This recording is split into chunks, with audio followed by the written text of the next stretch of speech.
Le virus du mariage parfait. C'est pas un vrai virus, hein. C'est juste qu'on a été matrixé. Et pas qu'un peu, beaucoup. Déjà, on commence avec nos films d'enfance. Les Disney, les princesses, le prince charmant qui descend de son cheval blanc. Genre, le mec connaît exactement tes besoins, tes traumas, tes envies, juste en te regardant en 2 secondes. Spoiler alert, c'est faux. C'est du cinéma. Il y a un scénariste derrière qui dit « Tiens, mets une musique douce en fond, fais-les se regarder, et hop, ils sont amoureux. » C'est littéralement son taf, te faire rêver, pas te montrer la réalité. Ensuite, on grandit. On ouvre Instagram, Snapchat, TikTok. Et là, c'est l'attaque finale.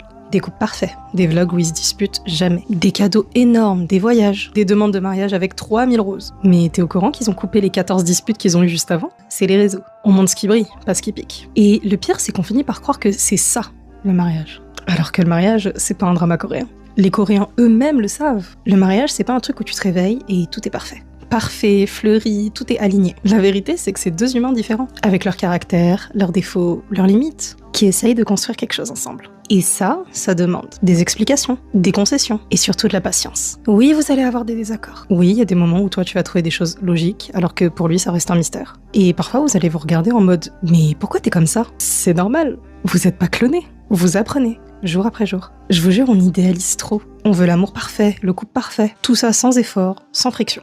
Mais la vraie beauté, elle est pas dans le tout roule tout seul. Elle est dans le on fait en sorte que ça roule ensemble. Parce que dans la vraie vie, tu peux aimer quelqu'un et avoir envie de juste après une dispute. Tu peux être marié et avoir des jours où t'es fatigué, où t'as pas envie, où vous vous comprenez pas. Et ça veut pas dire que ton mariage il est nul. Ça veut juste dire que t'es humaine. Et je vais te dire un truc. Ce que tout le monde cherche au fond, c'est pas un prince charmant. C'est quelqu'un de réel, qui t'écoute, qui te respecte, qui te comprend. Quelqu'un qui grandit avec toi. C'est un homme, une femme avec un cœur, une intention et des efforts. Et ça fonctionne pareil en amour qu'en amitié.